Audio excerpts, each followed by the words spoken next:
ନିର୍ବାଚନର 2 ବର୍ଷ ପରେ ଆଜି ମାନ୍ୟବର ବିରୋଧୀ ଦଳ ନେତା ପୂର୍ବତନ ମୁଖ୍ୟମନ୍ତ୍ରୀ ବିଜୁ ଜନତା ଦଳ ସଭାପତି ଏକ ଗୁରୁତ୍ୱପୂର୍ଣ୍ଣ ସାଂଗଠନିକ ଆଲୋଚନା ଦଳର ପ୍ରାର୍ଥୀମାନଙ୍କ ସହିତ କରିଛନ୍ତି। 6ଟି ପ୍ରସଙ୍ଗ ଉପରେ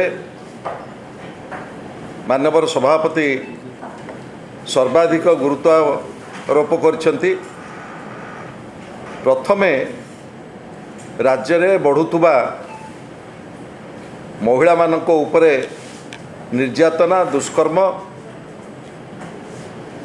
एवं विशेषकरी राज्य रे जो चरम आईन श्रृंखलार परिस्थिति सृष्टि होइछि से संपर्क में सर्वाधिक गुरुत्व देइछथि। एवं द्वितीय ओडिशार चाषीकूलर जो अहेतुक समस्या धान प्रोक्योरमेंट टू आरंभ करी रेजिस्ट्रेशन टू आरंभ करी मंडी रे जो अव्यवस्था एवं जो भली भाव में कटनी छटनी होउची ओडिशार चाषीकूल आज जो भली भाव में नुआ डबल इंजिन सरकार द्वारा प्रतारित होइचंती से संपर्क में माननीय सभापति तांकर आभिमुख्य स्पष्ट करथिले। एभली दुस्थिति बोधुए राज्यर जनसाधारण केबे अनुभव कर नथिले। एवं चतुर्थ रे जो महिला सशक्तिकरण कथा कुआ जाइथिला माननीय पूर्वतन मुख्यमंत्री नवीन बाबू नेतृत्व में 7 लाख महिला ग्रुप 70 लाख महिला एक विराट नीरव आंदोलन में परिणत होता। किंतु आज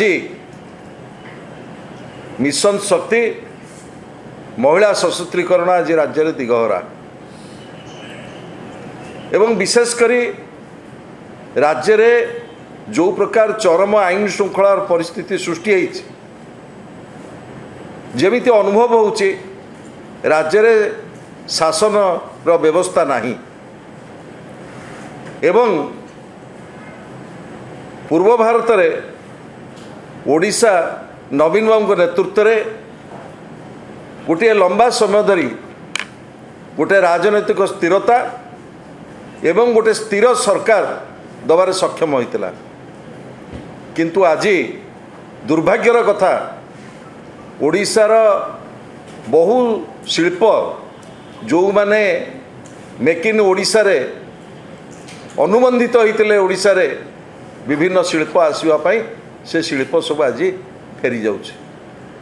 सारा भारत वर्ष रे आमर गोटे मानदंड किंतु आज गोपालपुर ठारू आरंभ करी बालेश्वर पर्यंत जो भली भाव में परिस्थिति सब सृष्टि होइछि जो थे सारा विश्व रे आमे निंदित भाव पड़ी 2 वर्ष भितर।